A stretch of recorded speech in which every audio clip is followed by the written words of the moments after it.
We broke through the last layer of sandstone at dawn. Out here, the desert swallows sound.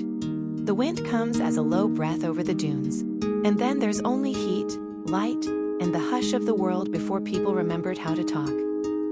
Our little camp crouched at the lip of a basin, a scatter of shade tents and water drums, the dig grid staked down with red cord that snapped tight in the morning gusts. I was on my knees in trench B, trowel in hand, when the plaster seal gave. It wasn't much, a thin pale lid poured over a void. But the way it cracked under my blade made me lift my head. Not brittle, not sunbaked, tough, like skin. Dr. Cross? Mateo's voice drifted from the square behind me. You feel that? I didn't answer. I brushed carefully, feathered dust away. A line appeared, then a corner. Beneath the plaster, something darker showed through, cut smooth as if by water. I slid the trowel back into my belt and went for the soft brushes, the kind that don't make a sound. Behind me, the team quieted, one by one. Even the generator seemed to soften its hum. The plaster flaked. The dark surface beneath wasn't wood. Not clay. Stone. Polished, cool under my fingertips. Get the canopy, I said. No sun on this. And someone tell Haroon to bring the lights. The canvas snapped into place with a sound like a breath finally exhaled. In the shade we could see the join, a perfect lip surrounding a recessed square. An entrance. My heart tripped, just once, just enough to make me aware of it, before settling into a rhythm I'd trained over a decade of field seasons. Excitement is a tool. Use it. Don't let it use you. We cleared the rest of the seal by noon. The plaster wasn't ancient. It was a repair, poured in someone's lifetime and smoothed by a careful hand. Beneath it, a stone hatch sat perfectly flush with its frame, the edge barely wide enough to admit a blade. No lock, no hinges we could see.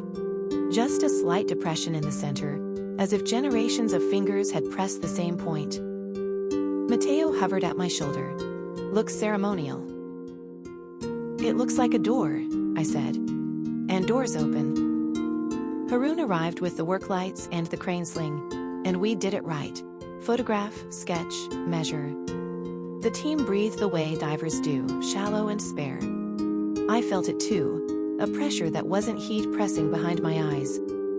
The desert had been still all morning. Now the wind tore across the basin, whipped the tarps and fell dead again, like someone on the other side of a wall trying out their voice. We inserted the wedges, gentle as teeth, and lifted. The hatch rose a few inches, exhaled a ghost of cool air that smelled like old stone, and something faintly sweet, like dried fruit left in a sealed jar. I leaned over the lip with my headlamp, and saw steps descending into shadow, each riser polished and worn in a shallow curve from long ago feet. Below, the darkness wasn't black, it had depth, like water. It felt wrong to stare into it too long. Mateo crossed himself under his breath. Haroon tapped his knuckles against the frame, listening for voids. Stable, he said. For now. I looked at the team, 7 faces watching me, flushed and dusty, eyes bright. 8, counting me. A bite of superstition touched the back of my tongue and was gone. Ladders, I said. Ropes on every belt. We're not heroes, we document and we leave. You go down first? Mateo asked. It's my grant, I said and tried to smile. We anchored lines and lowered the first ladder into the throat of the earth. The air that rose to meet us was cool enough to make my skin pebble. I clipped my belt, squeezed the rungs with gloved fingers, and took the first step into the dark. The stone was smooth as a tongue. My boots made no sound. Halfway down, light bloomed, a pale wash from below, not the hot gold of the sun or the harsh white of our LEDs, but something softer, green-tinged, like light passed through water in a glass bottle. I didn't name it. Naming makes things real. At the foot of the stairs, the passage opened into a chamber so clean it felt indecent. The floor sat perfectly level.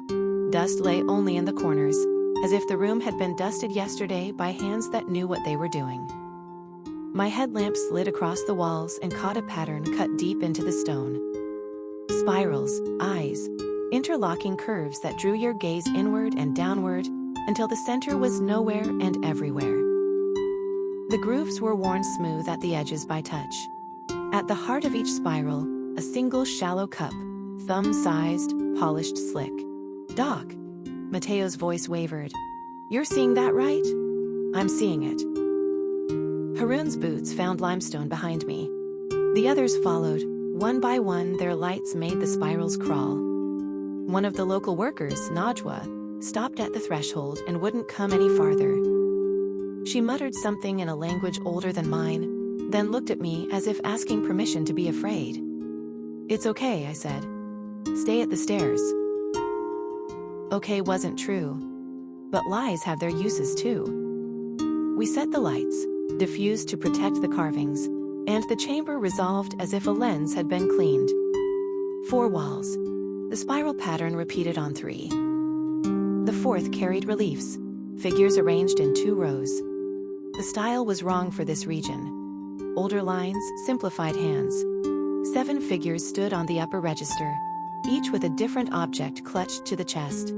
A bowl overflowing, a knot of rope, a mirror, a blade, a mask, a chain, a scale tipped hard to one side. The faces were stylized, but the mouths were wrong. A little too wide, the corners cut deep. Below them, a single figure knelt, eyes closed, empty hands held out like someone waiting to receive something he didn't want. "Iconography syncretic," Haroon murmured, "because scholars murmur when they're afraid." "Borrowed motifs, or it's a later edition." "Or it's earlier," I said, and the words came out too flat. Along the bottom edge of the relief, waves had been carved, low, quick strokes of the chisel, a shorthand for water. A ship rode those waves, not a reed boat, not a galley. Something longer, the lines cleaner, the bow flared like a bird's beak. A dozen little slits for windows marched down its side, and at one end a shape like a bell or a lantern hung over the water. I felt briefly like I was standing on a dock at night with a cold wind in my teeth. Somewhere far away a horn sounded, low and patient. The air in the chamber tasted faintly of brine. "Photograph everything," I said. Then the corridor. We worked in a hush that had nothing to do with respect for the past. The corridor out of the chamber was narrow, just wide enough for 2, and the spirals here were shallow, more like fingerprints someone had dragged through soft clay and left to harden. The floor sloped down, the air cooled further. When I touched the wall to steady myself, the stone was warm. We came to a second room, smaller. A low dais in the center, ringed by shallow cups the size of coins. The cups stained darker than the stone around them. I didn't touch them. Beyond that, a third room. Then a fourth. The pattern repeated and refused to repeat. The same motifs, the same shapes, wrong in new ways every time. My notes became nonsense. Line after line of measured curves and hash marks, the occasional word, cup, eye, hand, and then nothing for 3 pages. Later, when I flipped back through the field book, I wouldn't remember writing the spirals over and over until the pencil tore the fiber. We found the pit just before the break for water. It wasn't a shaft, it was a bowl, perfectly circular, the rim cut knee-high, the interior sloping down to a center you couldn't see. The lights didn't touch the bottom. The air above it smelled like rain on hot dust. In the faint green wash that seeped up from below, tiny motes drifted, not quite dust, not quite light. Their motion was too regular to be random. They rose in simple straight columns like breath. I leaned over the rim. My head swam. The green pulse flickered, slow, slow, like a heartbeat scaled to something that lived for 1,000 years. "Evelyn." Haroon's hand hovered near my elbow. He never used my first name underground. "Back up." I stepped away. The room lurched into balance again. Mateo shivered and rubbed his forearms as if the cool air had teeth. Najwa whispered from the doorway without stepping in. A word I didn't know and didn't ask her to repeat. Seal room, I said. No one approaches the pit without me. We'll mark a boundary. We laid out red cord in a ring 2 meters from the rim and fixed it with pins. Haroon set a sensor on the floor to log temperature and humidity. It beeped once, and the sound went on forever. On our way out, at the threshold to the first chamber, I noticed a palm print at waist height, left in some long vanished paste and hardened into the wall. The fingers were too long. A 6th mark pressed faint above the little finger, a vestige or an accident. I told myself it was a flaw in the plaster. I made a note, palm, tool, and drew a tidy rectangle around the word, as if that would keep it from bleeding into the rest of the page. We emerged into noon glare like divers surfacing. The camp looked unreal for a moment. Bright nylon, plastic coolers, the blue of the sky too clean to be true. Someone handed me water. I drank and didn't taste it. My tongue felt different in my mouth, heavy as if I'd been breathing cold air too long. Locals are saying the sand sings, Mateo said quietly, as if we were sharing a joke we didn't quite get. Hear it? I listened. The generator ticked. The wind tried and failed to lift itself. Far off, a hawk wrote circles into the bright. And underneath, like a note too low for instruments, something hummed. A frequency you felt in the teeth before you heard it. Set a double watch tonight, I said. We log, we sleep, we go back at dawn. No one goes in alone. That night I worked by headlamp in my tent, cataloging photographs and sketching the reliefs. The 7 figures turned into 7 sets of lines, 7 wrong mouths, 7 objects clutched too close. The ship turned into a thin set of strokes that looked less and less like anything built by hands the longer I stared. I meant to write a provisional context paragraph, and instead wrote the same spiral 9 times until the lamp dimmed. Sometime after midnight, the wind came up, ran its palm across the tent, and dropped me into sleep like a stone. I dreamed of a stairwell that went down and turned into a ladder, then a rope, then a thin red line pulled taut through something colder than water. When I woke, my throat hurt as if I'd been breathing through a regulator. The inside of the tent smelled faintly of salt. Before sunrise, I walked the basin's lip alone, because there are urges you obey before you remember they're urges at all. The east was all fire. Camp lay quiet, a geometry of lines and canvas. I stood at the place where the sand broke into stone and listened. Down below, past the hatch, past the pit, something answered the light with a patience so deep, it wasn't patience anymore. A pulse. A breath scaled to rock. From the basin floor, Najwa's voice rose in a language I only recognized after a beat. Not a prayer, an instruction. They were tying red cord at the corners of the trench again, binding it in patterns that weren't in the manual. When I turned back to camp, I saw my field book open on the folding table where I'd left it closed. A curl of sand had settled across the page, and the spiral I'd drawn last had continued past the margins in a finer hand than mine, rounding the edge, coiling onto the table's aluminum lip, disappearing underneath. I closed the book.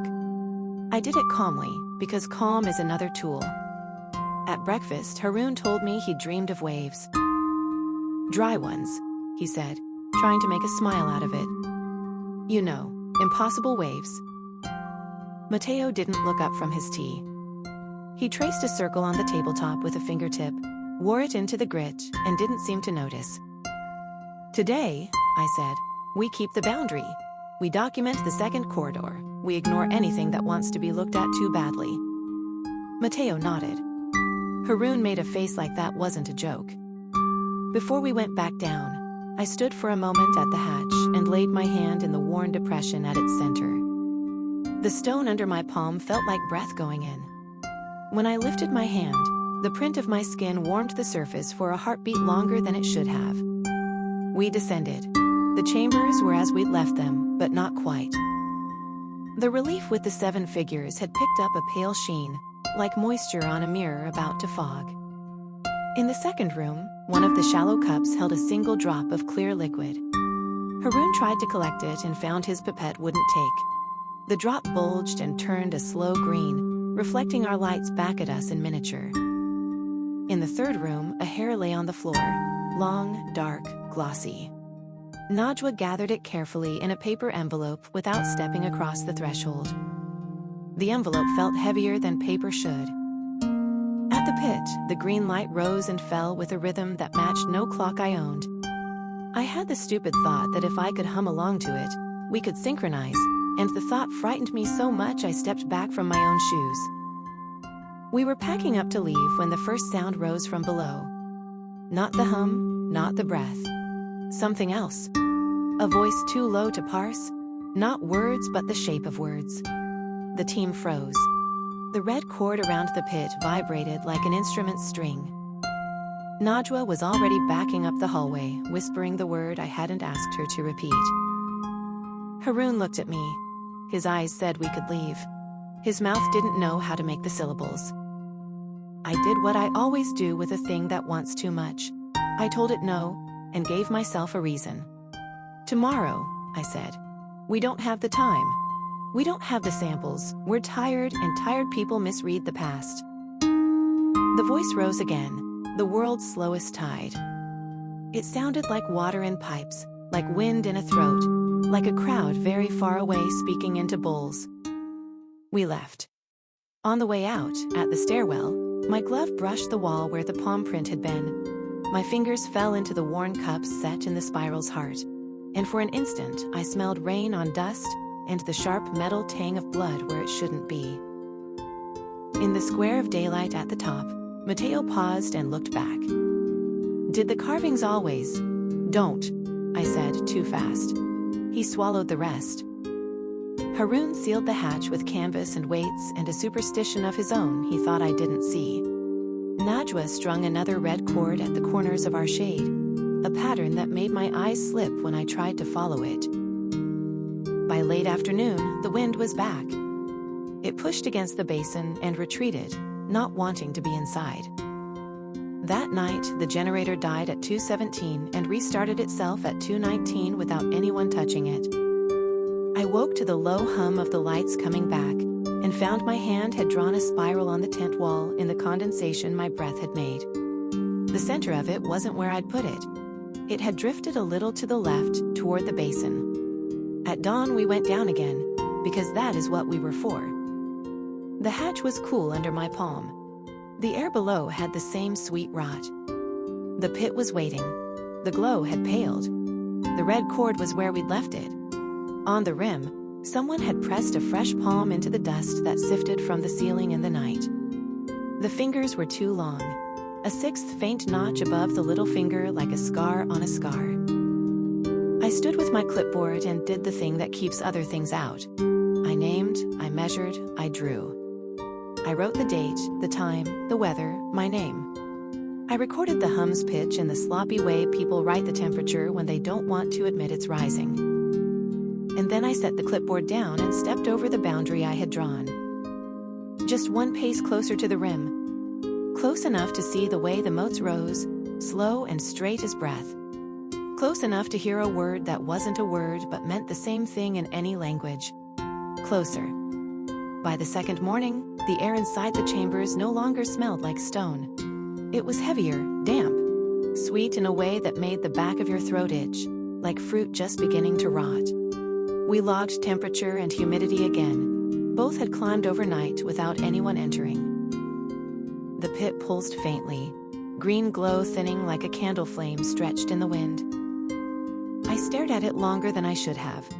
My eyes kept sliding past the motes of light, down into the center I couldn't see. I caught myself counting heartbeats that weren't mine. Haroon found me and pressed a hand to my shoulder. "You're humming," he said. I wasn't. I wanted to say that, but when I shut my mouth, the low sound in my chest cut off like a string snipped. We tried to work, the way field teams do. Measure, photograph, sketch. But the chambers wouldn't stay the same. The relief of the 7 figures looked damp this time, stone slick as if fresh cut. One of the objects had changed. The bowl was no longer overflowing, it dripped.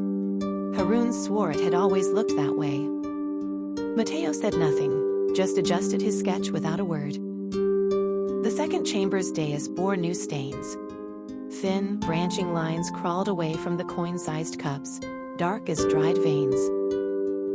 Najwa refused to enter again. She stood at the stairwell, whispering the same phrase under her breath. When I pressed, she only shook her head and muttered something about singing sand. Around noon, Haroon suggested taking samples from the pit. We set up the rig, a weighted line with sterile vials clipped along its length. Mateo steadied the cord while I guided the first vial over the rim. The red boundary cord vibrated faintly as if warning me. The vial descended into the glow. My headlamp caught it swinging, caught motes of light drifting up to meet it. Then the sound rose. Not the hum, not the breath. A rhythm. Low, rolling, too slow for drums, too deep for pipes. A chorus of voices so low it rattled the air between our teeth. Words too vast for language, the shape of words pressed into sound. Mateo gasped. His grip slackened. The vial disappeared. The cord went taut, and then something pulled. Not like suction, not like gravity. A deliberate tug, slow, testing, as if fingers had closed around the line. I yanked back hard. Haroon and Mateo braced, pulling with me. The cord shuddered, then slackened. The vial clattered onto the stone rim. Inside, instead of water, a clear droplet clung stubbornly to the glass. It pulsed faint green with the same rhythm as the chant. Haroon's face had gone pale. "We don't open this. Not here." I nodded. We sealed it in 3 layers of plastic and packed it away. But even sealed, the vial hummed faintly in my pack. That night, the chanting followed us to camp. At first, it was just the wind, a long note bending across the dunes. Then it deepened, harmonized, until we could feel it in the bones of our tents. No one admitted hearing it. No one slept. At 3 a.m., I sat at my table, field book open, trying to sketch the reliefs again. My hand moved without my permission. Spiral after spiral filled the page. When I snapped out of it, the pencil was in my fist, tip snapped, pages torn through. I closed the book. My palm left a smear of graphite that looked like a handprint with 6 fingers. Mateo was outside, standing at the basin's edge, staring down into the darkness. "You hear it too," he whispered, not turning. I told him to come back inside. He did, but slowly, like someone waking from a dream. The next morning, Najwa was gone. Her tent sat collapsed, bedroll empty, water untouched. No tracks led into the dunes. Only a line of shallow impressions in the sand, spiraling outward from where she'd slept, vanishing into the basin's lip. Haroon wanted to call for help, but the satellite phone had stopped working. Static only, even under clear sky. Mateo swore we should seal the hatch and leave. I almost agreed. But when I touched the hatch's stone surface, I felt warmth radiating up from the stairs below. Not heat, pulse. The pit was awake now, calling. And the chant hadn't stopped. That day, we made the mistake of going deeper. The corridor beyond the pit sloped downward, walls tighter, the spirals gouged deeper into the stone. They twisted into one another, coiling until they formed shapes that might have been faces, or masks. Every third spiral center bulged outward, slick and polished like an eye half-lidded. We found another chamber, smaller than the rest. On the floor, bowls carved directly into the stone. Each was filled to the rim with liquid so clear it looked empty.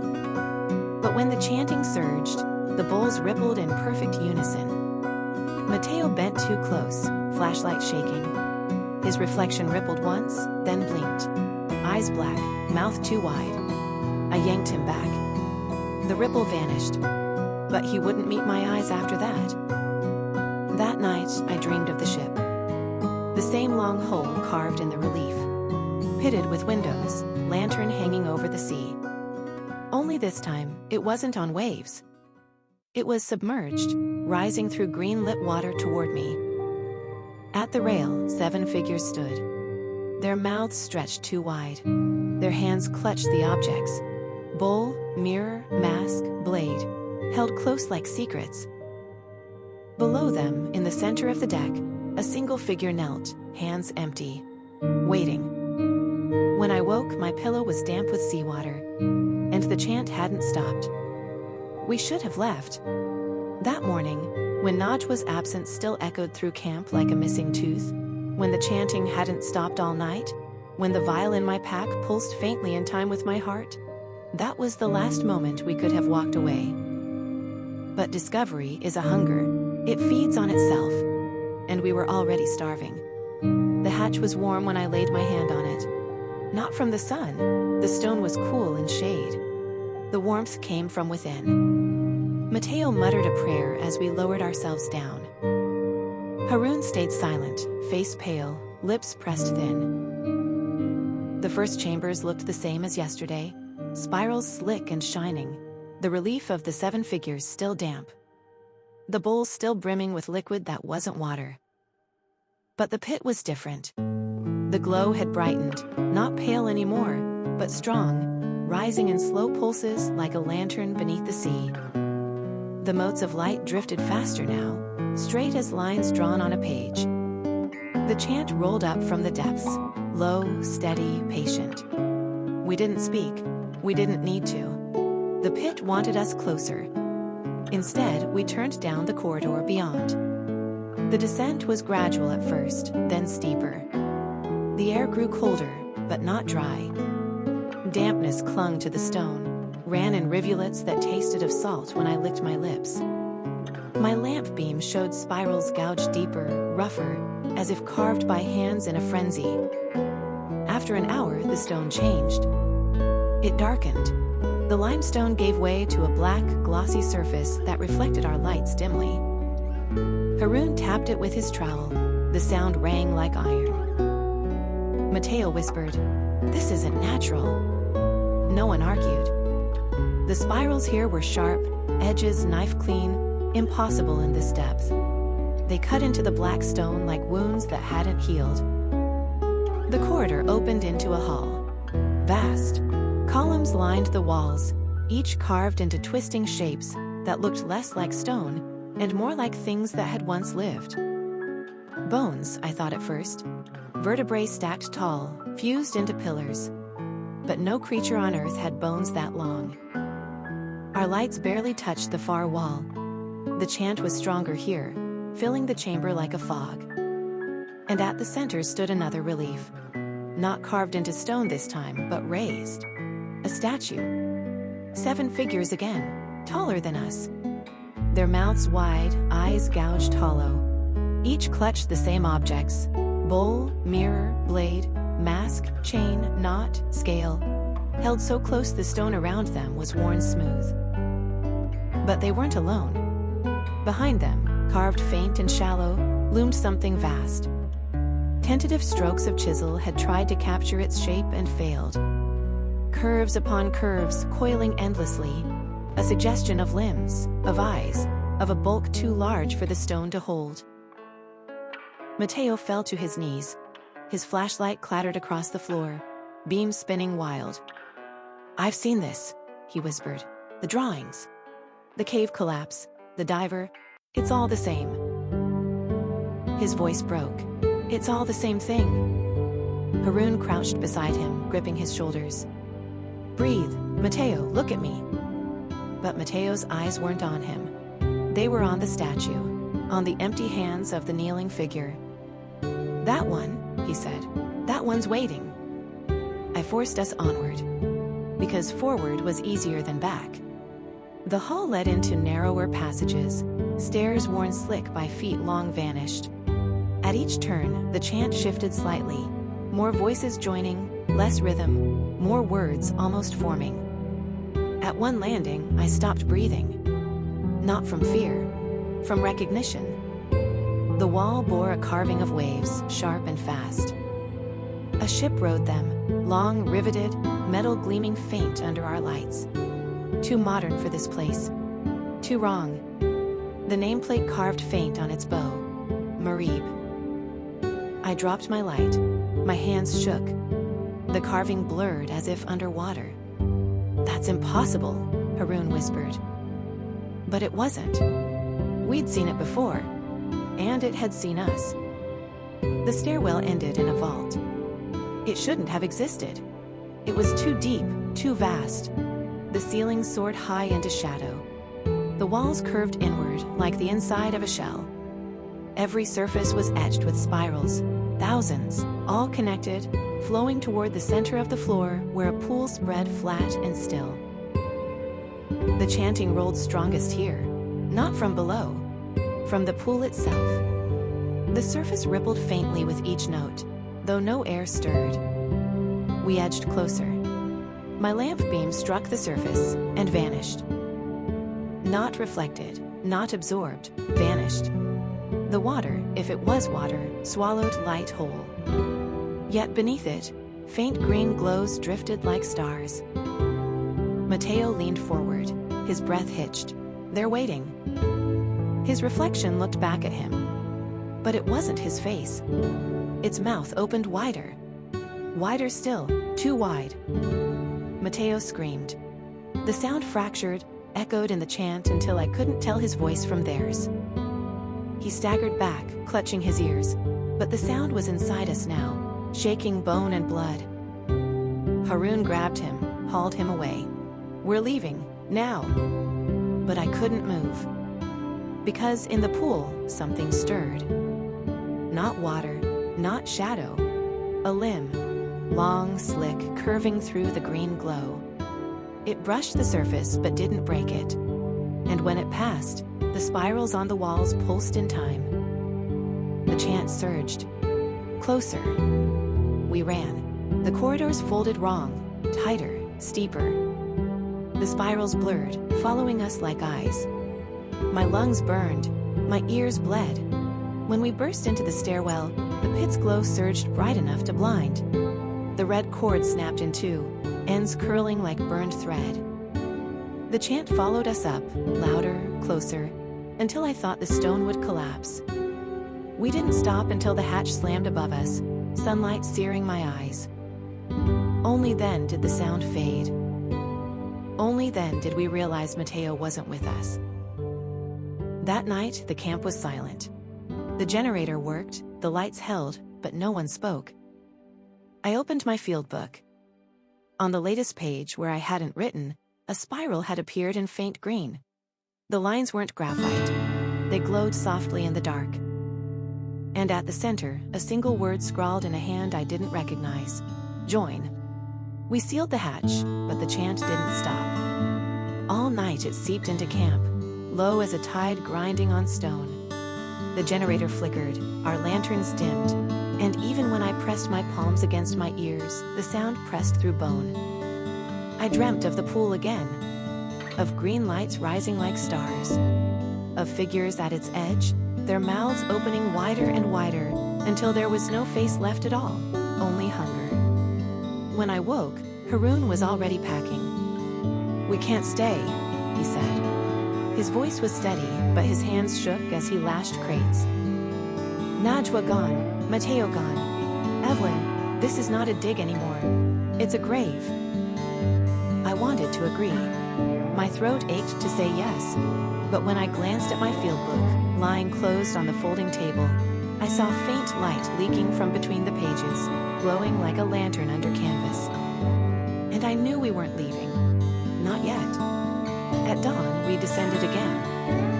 Not because Haroon wanted to, because I did. The air inside the stairwell was colder, thick with salt. The first chambers were slick, stone damp as though sweating. The spirals shimmered faintly under our lamps, as if reflecting light not ours. The relief of the 7 figures had changed again. One clutched not an object now, but a hand, long fingers twined around theirs. The empty-handed kneeling figure at the bottom had lifted its head. Haroon refused to look at it. He fixed his eyes on the floor and muttered every verse he knew under his breath. We passed the pit. Its glow was blinding now, motes rising faster, spirals along the rim twitching like nerves. The chant shook the red cord we had left, though it no longer formed a circle. The ends had drifted, tangled, spelling a spiral of their own. "Belong," the voices whispered. "Closer. Yours." We followed the descent again, but the corridors had changed. Walls bowed inward, spirals cut so deep they formed tunnels within tunnels. Our lights slipped, reflecting down impossible angles, showing glimpses of faces I didn't want to see. The hall of columns reeked of brine now, salt crusting the bases like dried foam. The statue of the 7 figures glistened as though wet. I could swear the stone fingers twitched when I passed. Beyond, the vault waited. The pool's surface trembled before we even entered, ripples forming in concentric circles, each in time with the chant. I should have stopped, should have sealed the stairwell and never returned. Instead, I stepped closer. The pool's surface was black, swallowing our lights whole. Yet beneath it, the green glow pulsed strong, steady, a heartbeat vast enough to make the stone vibrate. Haroon grabbed my arm. "Evelyn, enough." I shook him off. The pull was stronger than his voice. A sound rose, different from the chant. A thin, keen, high and sharp, like glass cracking. The pool bulged outward. Something rose to the surface. Not water, not reflection, an object. It broke the skin of the pool without a ripple and floated toward us. A bowl, stone, carved with spirals. The same as the one clutched by the first figure in the relief. It hovered at the edge, waiting. Haroon stumbled back. "No, we don't touch it." But my hand lifted anyway. Not on its own, but because I wanted it to. The bowl was cold, impossibly heavy. My arms trembled as I lifted it. The chant surged, voices layering, overlapping, until words almost formed. Take, become, together. The bowl quivered in my grip. I looked down and saw it wasn't empty.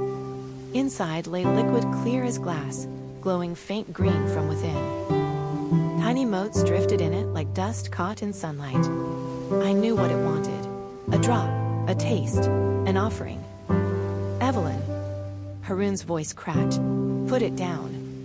But my lips burned. My tongue ached for it, though I didn't know why. The liquid smelled of salt, of fruit, of something half-remembered from childhood. I lifted the bowl higher. The voices rose. "Yours, belong, closer." A drop touched my lips. Cold, sweet. Fire roared through my chest. My vision shattered into green light. I saw spirals spinning, figures kneeling, ships sinking, divers drowning, caves collapsing, snowstorms swallowing screams. All of it at once. All of it belonging to the same thing. Hands tore the bowl away. Haroon hurled it back into the pool. The surface swallowed it whole, no ripple, no sound. He gripped my shoulders, shook me hard. "Look at me!" The chant thundered, furious now, echoing off every wall. The pool writhed, shapes shifting beneath, limbs or ropes or currents, impossible to tell. The voices twisted into new words, sharp and cold.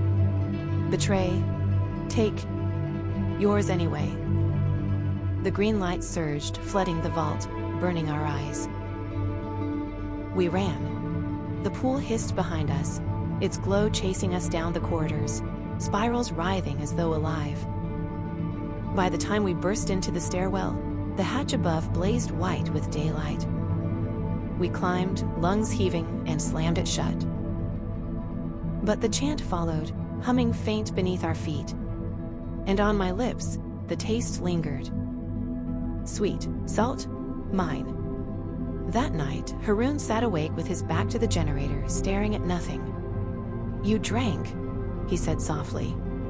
Not accusation, not fear, just fact. I didn't answer. I couldn't, because I knew the voices were right. The offering had been accepted, and now I belonged. The desert should have been silent, but even above ground, the chanting never stopped. It threaded through the wind, through the generator's hum, through the shallow breaths I took when sleep refused me. By morning, the camp was unraveling. Haroun was first. I found him crouched at the water drums, ladle in hand. He wasn't drinking. He was pouring. Scoop after scoop, spilling it onto the sand in a slow spiral. "Stop," I said. He flinched as though waking from a dream. The ladle clattered. His eyes were bloodshot, lips cracked white. "They want it," he muttered. "They asked." "Haroun!" I grabbed his wrist. His skin was fever hot. "You're not listening." He pulled free, breathing fast. "You don't understand. You drank. They marked you. But they don't want me. Not yet." The generator failed mid-afternoon. It didn't die. It sang. Its rattle shifted into rhythm, gears grinding in perfect time with the chant. The pitch rose until my teeth ached, and then it cut out entirely, leaving silence so sharp I thought the desert had swallowed us whole. I yanked the cord, slapped the casing. Nothing. When I turned, I saw the red cord Najwa had strung around the shade tent had shifted in the night. It no longer made corners. It coiled, looping tighter, spiral within spiral, until the knot at the center looked like an eye.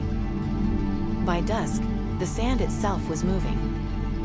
Little ridges crawled across the basin floor, curling in shapes too deliberate to be wind. Haroun tried to mark them with stakes, but the line slid away the moment he turned his head. We argued about leaving. "We walk out now," he said. His voice cracked, but his eyes were steady. No pack, no gear, just our legs and prayer. I wanted to agree. God, I wanted to. But when I glanced at my field book, the latest spiral had deepened, carved into the paper itself. At its center, the words flickered faintly, changing every blink. Belong, closer, yours, become. And beneath them, a new one. Wait. That night, the desert gave way. The basin floor trembled, a low groan rising through the sand like something shifting far below. Our tents buckled, poles snapping. Haroun screamed my name as a crack split the earth at the trench's lip.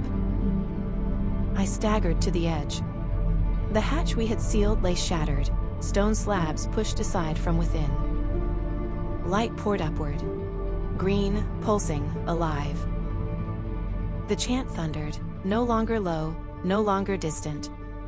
Words rolled through the night sky, overlapping, twisting. Closer. Belong. Together. Yours. Now. Haroun grabbed my arm. We run. We stumbled into the dunes, sand sliding underfoot, the glow at our backs painting our shadows long across the night. The chant followed, vibrating through bone, through blood, until every step was agony. The dunes shifted wrong, slopes folded inward. Spirals cut into the sand as if by invisible fingers. Every path curved us back toward the basin. I realized it first. Haroun knew it too when he stopped, chest heaving, eyes wild. "We're not leaving." His voice was a whisper. "We can't." The glow flared, blinding. The desert floor yawned open. The pit had grown. Not a circle now, a spiral gouged into the earth, vast, coiling deeper than light could follow. From its heart, something rose. Not water, not stone, a limb, black, slick, vast. Curling upward, brushing the sky. Another followed, then another. And beneath it all, the voice thundered one final word. "Yours!" Haroun screamed. He bolted toward the dunes, his figure swallowed in shadow. I reached after him and froze. Because the sand where he ran didn't hold his footprints. It held spirals. Perfect spirals, sinking deeper with each step until the desert closed over him entirely. The chant softened, satisfied. The glow pulsed once, like a heartbeat. And then the basin was silent. I stood alone. The tents lay collapsed. The equipment lay broken. The hatch lay shattered. And in the center of the basin, the spiral pit gleamed faintly green, waiting. The field book burned warm against my chest. I didn't need to open it to know what it said. The words would be there. Flickering, waiting, belong, closer, yours. And a new one, soft as breath, pressed into the back of my mind. Come. The basin was silent after Haroon vanished. Too silent. No wind, no insects. Not even the dry rasp of shifting sand. Only the faint green glow spilling from the shattered hatch, pulsing like a heartbeat. It felt like the desert itself was holding its breath. I should have run. I should have walked until my legs broke, screamed for help until my throat tore. But the moment I turned my back, the dunes bent inward, ridges curling toward the basin in wide arcs. Every path led back. The desert wasn't a desert anymore. It was an eye, and I was already inside it. I stumbled to the collapsed tents, clawed through canvas and sand. The satellite phone blinked once, then died in my hand. The generator lay in pieces, its coil humming faintly, still in rhythm with the chant. There was nowhere left to look but down. The hatch gaped open, shards of stone scattered like teeth. The spiral pit widened beneath, glowing steady, waiting. My field book burned against my ribs. I pulled it free. The latest spiral wasn't drawn. It was seared into the page, lines glowing faint green. At its center, words flickered with every heartbeat. Belong, closer, yours, become, come. My hands shook, but I didn't drop it. Because the truth I hadn't wanted to admit all along pressed through me. I wasn't resisting anymore. I wanted to go down. The stairwell had changed. The spirals along the walls moved as I passed, flowing inward, narrowing toward the center. I no longer needed my lamp. The green glow filled every corner, soft, steady, alive. The chambers blurred, reliefs shifted. Figures leaned forward, mouths opening wider, objects held tighter. The empty-handed one stretched its palms toward me, waiting. I walked past, down and down, until the vault swallowed me whole. The pool wasn't still anymore. Its surface bulged and swayed, spirals rippling outward in perfect rhythm with the chant. The green glow shone fierce, motes rising fast as sparks. I stepped to the edge. The voices surged, louder than ever, overlapping, twisting. Closer. Belong. Together. Become. Yours. Home. The last word made my knees buckle. Because it was true. This place wasn't foreign. It wasn't discovery, it was return. I had always belonged here. The pool broke open. Shapes rose, limbs too long, coils too vast, mouths too wide. They didn't reach for me. They only hovered, waiting. In the surface, I saw my reflection. Not pale, not exhausted. Changed. My mouth stretched wide, my eyes black and deep, my hands empty and waiting. The kneeling figure from the relief. Me. The book fell from my hands. Its pages tore open, spirals glowing so bright the vault drowned in light. Words blazed across the walls, across the floor, across the surface of the pool, until they weren't words anymore, only hunger given shape. Yours. The light consumed me. Cold, sweet, endless. The chant filled my chest. And I stepped forward.